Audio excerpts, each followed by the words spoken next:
Hello, welcome back to CIEE Seville's Study Abroad Pod. This is Sarah Silverstein. I'm a program manager here at CIEE, and I am a host of today's episode.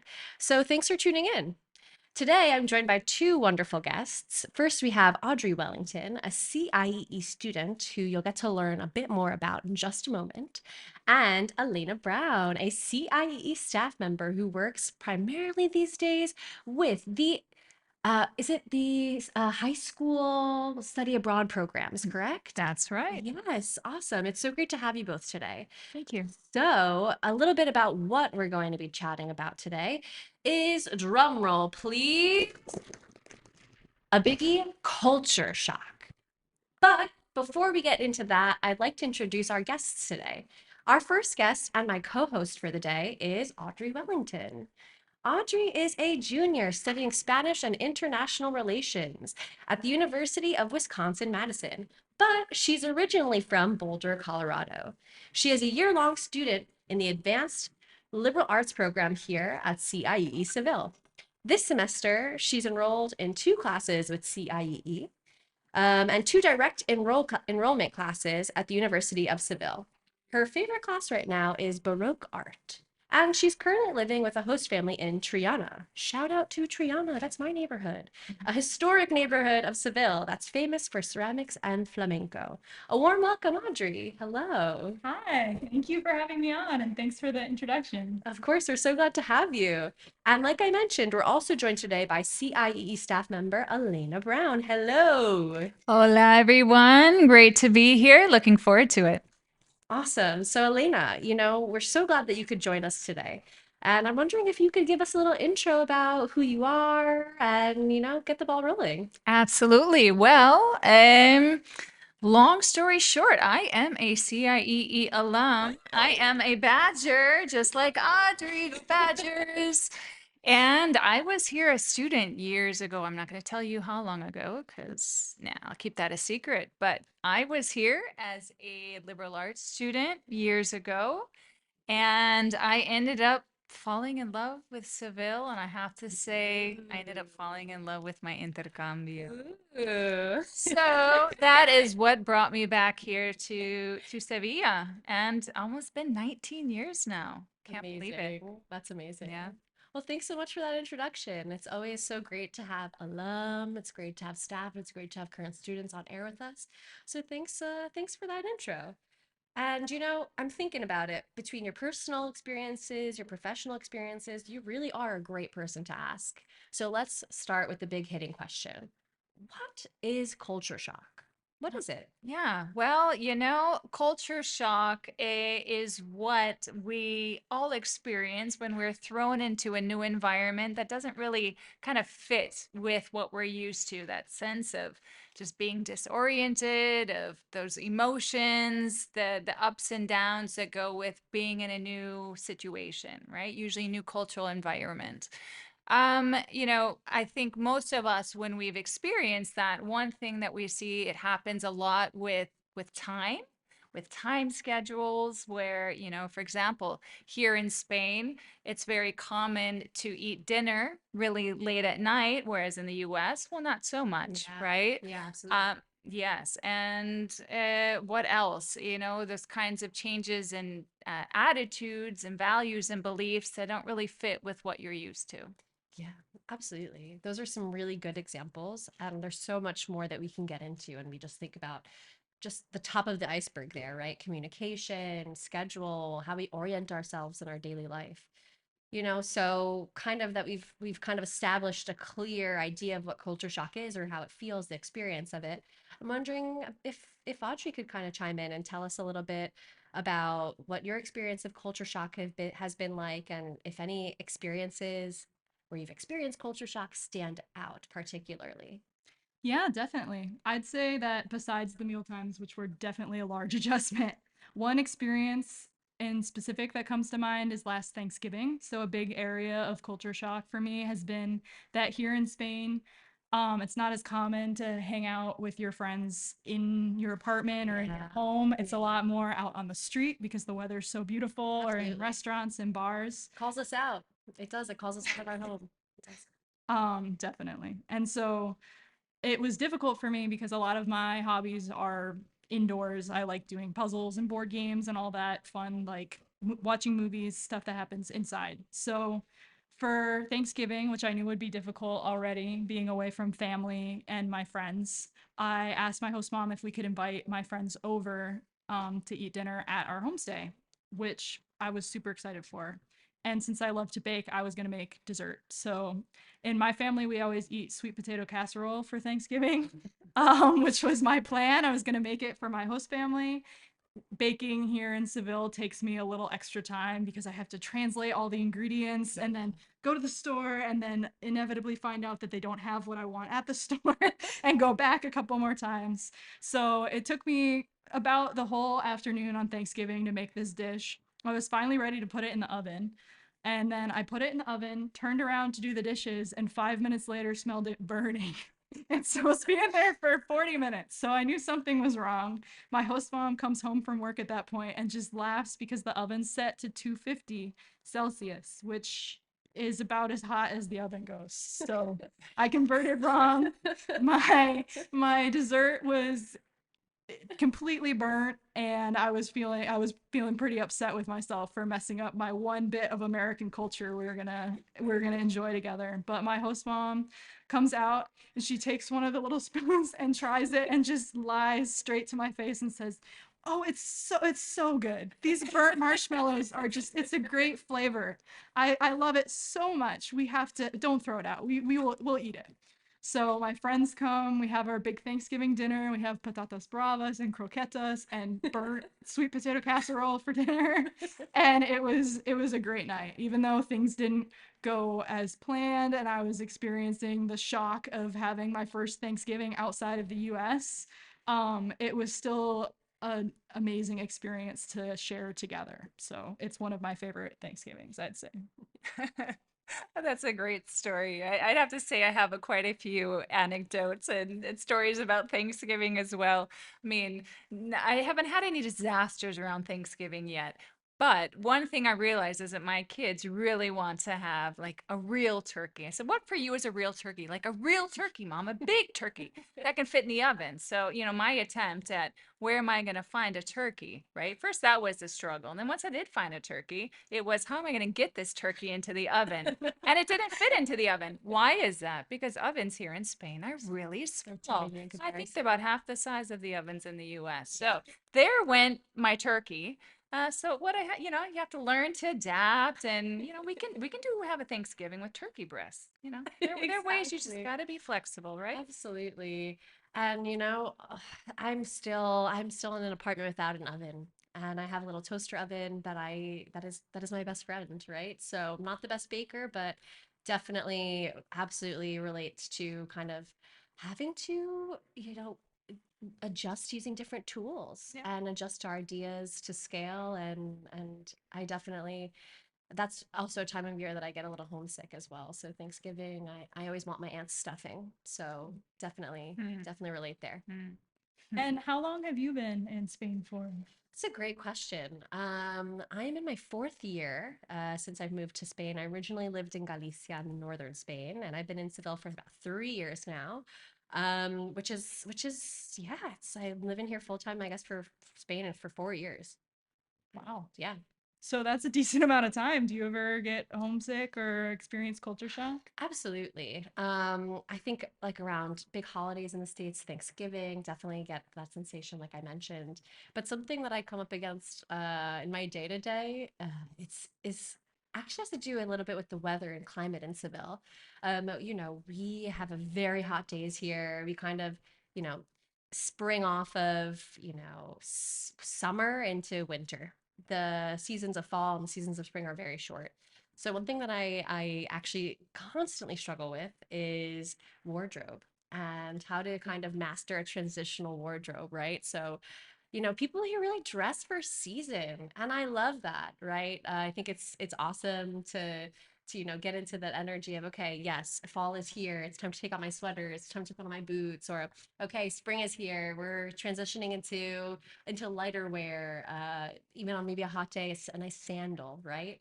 But it gets hotter here a little bit. a little bit before the spring season is over and it gets colder a little bit farther into the fall season. So I find that, I'm trying to dress for comfort, dress for the climate, and folks around me are dressing for season, and I just stick out like a sore thumb.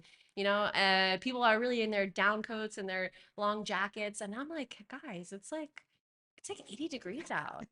So for me, that's definitely a small thing in my day to day where I'm just like, yeah, I aspire to have the style that is being brought out in this moment. But dang, I really wish I could throw on a pair of sandals, or I could, like leave my layers in my bag and wear them when I get to a place that's colder. So I feel that that comes up in my day to day, because it's true. Those are the moments where I'm like, also, when you look around, you're like, oh, okay, so like this person's wearing sandals, but we're also like about to enter winter. You're like, okay, so right, these are also kind of things that folks notice again when it's just like, okay, so where are you from? Which I think is a strong sensation that comes up when you're experiencing culture shock or you're trying to kind of figure out what's going on. So yeah. Yeah, that's a really interesting point. I can relate. I can relate, especially when my family comes for the visit and I have to tell them, I got to Ugh, give them the rules. You can't wear that right now. yeah. If you do, you'll stick out, obviously. Yeah. Yeah. So really interesting. Really appreciate you sharing. How about you, Audrey? What are some things about your experience here that I don't know, that surprised you, shocked you, you weren't expecting? Yeah. So I would say I came to Sevilla without a ton of expectations. I hadn't ever been to Spain before. I didn't know anybody that had studied abroad. So it was kind of just a big, scary unknown for me. I came and was just ready to experience everything. I knew that I wanted my Spanish to get better, that I wanted some more challenging classes that would be more immersive, and that I was hoping to gain some more confidence, learn some more about myself through study abroad. But those were kind of my baseline expectations, I would say. Yeah. Okay. You know, Oftentimes a lot of our students end up encountering culture shock between social interactions in the day-to-day life, their university classes. And sometimes culture shock is pretty like, wow, kind of just like hits you in the face. You're like, okay, I am super, super not in my comfort zone. I'm super out of my environment. And then there are other times when it's super subtle and you're just like, am I the only one who doesn't get this? Yeah. Right? It's more subtle. It's frustrating even sometimes. It's upsetting. It's like this intense type of confusion. So I mean, thinking about tips that we can offer to students, Elena, do you have any tips that you think you could recommend for when folks are realize that they're in a moment of culture shock? Something? Yeah, I mean, I think one thing that you have to realize is accept that culture shock, it's okay, right? It's okay. Accept that you're going to go through it and be okay with it. I think a lot of students think that if I experience it, then something's wrong because I don't see my friend going through it. I don't see them upset. I don't see them crying. But really, it is a natural part of the process. And one thing that I always tell students is that if you experience culture shock, it shows that you are like experiencing that sense of disorientation that lets you know that you are really outside of your comfort zone, right? That it's the shock to your system in a way that you realize that there's something that's going on here. There are things the way that I'm thinking, the things in other ways that people are thinking that just don't mesh with me. And in that, although it's uncomfortable, although it's can be unpleasant, it's not going to be forever. And again, usually students are going to grow through that because they have to get to a point where they find that balance and they find that adaptation. I would say that. And try to focus on the positive, right? Again, that culture shock, it's not a pleasant place to be. And it's sometimes really hard to focus on the positive because all you see is this isn't what I'm used to. And it's not like in the US. If it could be, for example, customer service, that's Yeah, sometimes what I hear that's a from great students is like the example. customer service of, I'm standing here in the line and somebody's talking on their phone, or they just got, a neighbor came and they're talking and they're chatting, and I am here waiting to pay for my groceries or whatever it might be, right? What's the positive of that? It can be hard to find the positive, but what could be the positive? Well, you could focus on your comprehension skills, right? So instead of getting frustrated that they're talking with their neighbor, I want to try to understand what they're saying in Spanish, and I'm going to work on my comprehension skills. Yeah, that's Right. a great point. Um, and then, realize again that it does take some time and every student is different, right? Some students in a couple of weeks, they're like, yeah, okay, I'm slowly getting to the groove. I'm finding my place here. I'm starting to understand Spanish a little bit better. And for others, it's going to take a little bit more time because maybe they don't have the skills, the linguistic skills, Yes. right? To kind of battle some of those is Spanish comprehension challenges that happen. But just be okay. Be okay with your pace and know that it's not forever. Yeah, absolutely. Those are some super, super great tips. And these are things that, sometimes we're bound to experience. So I really appreciated the point of focusing on the positive. Yeah, I think that, one thing that, especially I'm originally from New York, and I think that living in Seville has rewired my brain to be a more slow-paced human. And I think that it's really helped me understand what the idea of patience, right? Patience as a Absolutely. virtue, but also, right, understanding that there are these different paces in the world and that we can have our own pace, but we also have to be able to recognize, the pace around us and to be able to say, okay, what is super urgent? What is super immediate? Is this the sense that I'm feeling I need this to be done now, 1, 2, 3? Or is this, just also a cultural difference where I'm like, wow, like customer service is really different here, right? So I really appreciated that point. That was awesome. Good. And then I guess kind of to even build off of those points, I'm wondering if Audrey, be considering that you've been here for for quite some time and that you see, it's wild. We're coming towards the end of this academic year, which is pretty amazing. So also congrats. That's a pretty big deal. Thanks. Yeah. Yeah. So yeah, with your experience here, do you think you can jump in with some tips that you've kind of gathered yourself as well? Yes, I have a couple. My first one is to definitely avoid making comparisons. I think it's very easy to fall into the trap of comparing yourself to others because you're not sure what your experience is supposed to be like. So it's pretty normal to look around and try to see what everyone else is doing. But everyone's going to be adjusting at their own pace. There's no one way to be a good study abroad student. So just because what you're doing is different than what everyone else is doing doesn't mean that it's wrong. There's going to be lots of differences depending on the student. Totally, right? The good, the bad, the right, the wrong, like that sort of that we pick a side and we're one or the other, right? We're more colorful than that, right? So Yeah. yeah. I think another one too is to make sure you're trying to get to know a variety of people. You're not just sticking with a group of American students. You're trying to get to know the Spanish students too. Getting to know people from all different backgrounds has really enriched my experience here. So I think that would be another tip. Um, and then I think my last one would be that you should keep an open mind. Great tip. Absolutely. Yeah. Yeah. Right. Thinking about, a lot of these things are unfamiliar to us. How do we embrace the unknown? How do we consider adaptation as a strength and not as a point of, oh, I have so much to learn, or why can't I do this right, or when will I get it, right? Yeah. That adaptation is a part of learning, that we're all just out here trying to figure out what works for us, what we enjoy doing, not just what works for us, but where we actually are able to enjoy ourselves and be ourselves, where we feel comfortable. And also sometimes when we need to push ourselves, like I said, to reach that point of adaptation or that point of moving and grooving with things a little bit differently. And yeah, I think ultimately everyone's happiness is also a huge part of this, right? Yes. We're kind of thrown out of our zone of comfort. We're feeling confused, disgruntled, all of these things. And ultimately, it's whether it's also coming back to comparing yourselves to others, right? We just have to focus on really checking in with ourselves and saying, okay, where am I? Who am I? What are the things I know for certain I can depend on? What are some things that I can find comfort in, right? What are some new things I should try to develop a sense of comfort in this, in general, unfamiliar space, right? Yeah. So those are some fabulous tips. Yeah. Yeah. Great. That's, a lot of great points there. Yeah. I appreciate that. So, with that, this is kind of, we're coming to the end of our first pod squad recording, which is super exciting. So I really just want to give a big, big thank you to Audrey and to Elena for this awesome chat. Thank you for being here today, for sharing your insights, your personal experiences, your lived experiences, which is kind of what study abroad is all about. So really come in full table round circle here. And yeah, it's just been wonderful having you. Well, I really think thanks a lot. It was a pleasure joining you on this episode.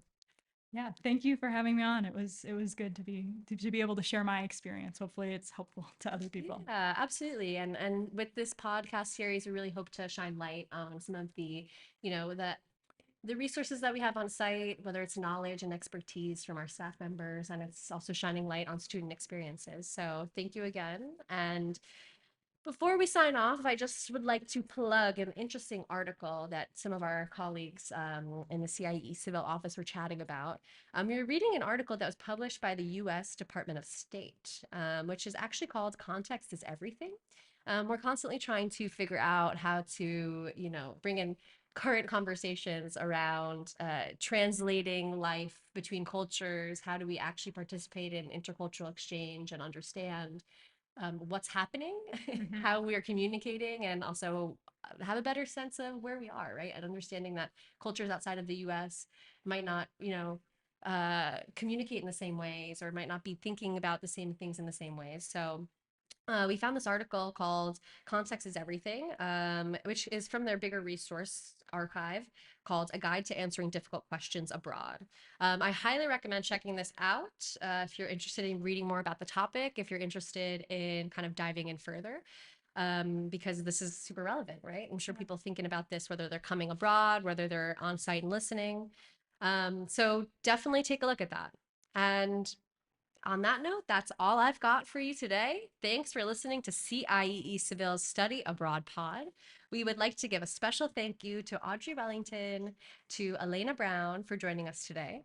This episode was made possible by the help of Sergio Jimenez, Ivan Gonzalez Loeda, Mauro Higaldo Centero, Minerva Rojas, CIEE Seville Senior Program Manager, and again, of course, our CIEE Seville Center Director, Salva Parra. Thank you to CIE Seville for the equipment and the distribution of this podcast. Lastly, thank you to all you listeners for making this possible. Tune in next time to hear more about student experiences and to learn more about CIEE Seville.